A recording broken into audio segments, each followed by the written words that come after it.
저는 직장인으로 일을 하면서 월급 200만원대를 받던 시절이 있었습니다. 그때는 그게 당연한 줄 알았어요.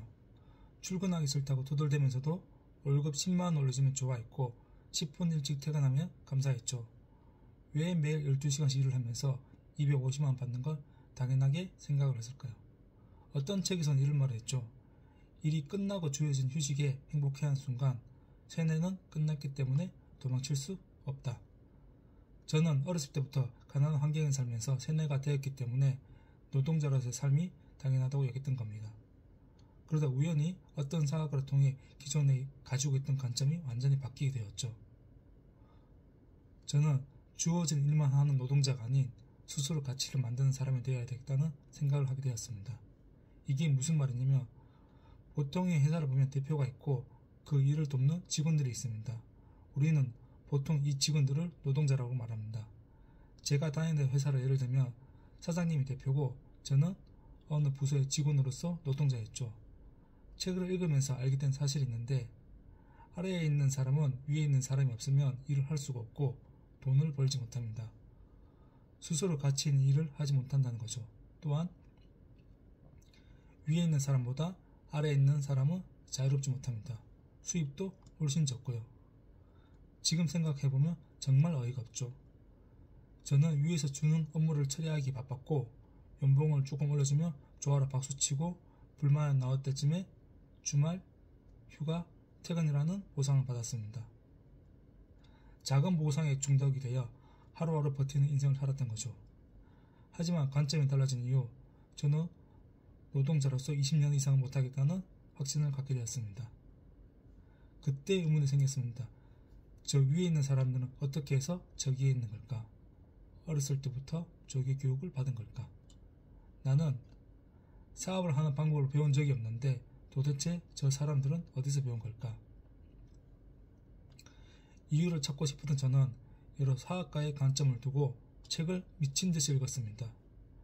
그때 내린 결론은 하나였습니다. 일반적인 학교에서는 노동자가 되기 위한 교육만을 한다는 것입니다. 노동자에서 벗어나기 위해서는 학교에서 가르치지 않는 배움이 필요하다는 것입니다. 저는 직장 월급으로는 만족할 수가 없었어요. 작은 돈으로는 가난을 끊을 수가 없고 신분 상승을 할 수 없겠다는 생각이 들었습니다. 그렇다면 뭘 해야 많은 돈을 벌 수가 있을까요?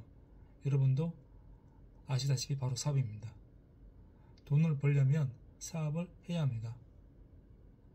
이 세상 모든 사람들을 알고 있죠. 그런데 사업이라는 게 듣기만 해도 쉽지가 않아 보이잖아요. 저도 그랬어요. 비트코인, 펀드, 주식을 왜 했겠어요? 사업보다는 접근하기가 쉽고 해볼만 하니까요. 아직도 생생하게 기억하는 게 퇴근을 하면서 치킨집을 보면 문득 생각이 든 게 바로 사업인데 사업은 힘드니까 부동산 기밀 투자로 자동 수익을 만들자고 생각했던 게 기억이 나요. 사업을 하시는 분들의 공통점은 실패를 여러 번 경험하고도 계속 도전했다는 겁니다. 대부분 이렇게 사업을 시작합니다. 그리고 계속 사업을 하고 있고요. 여러 번 사업을 못하게 만드는 게 있는데 이것이 바로 투자금입니다. 즉 돈이 문제인 거죠. 사업을 실패했을 때 오는 폭풍이 너무 거대하니까 사람들이 쉽게 사업을 하지 못하는 겁니다. 사업 자본금이 없어서 대부분 직장인들은 할 수 없다고 생각을 하게 됩니다. 하지만 정부 정책 자금을 잘 활용한다면 몇 번씩이나 사업을 반복할 수가 있습니다. 직장인 누구나 사업을 할 수가 있습니다. 다음 영상부터는 정책 자금에 대해서 좀 더 알려드리겠습니다.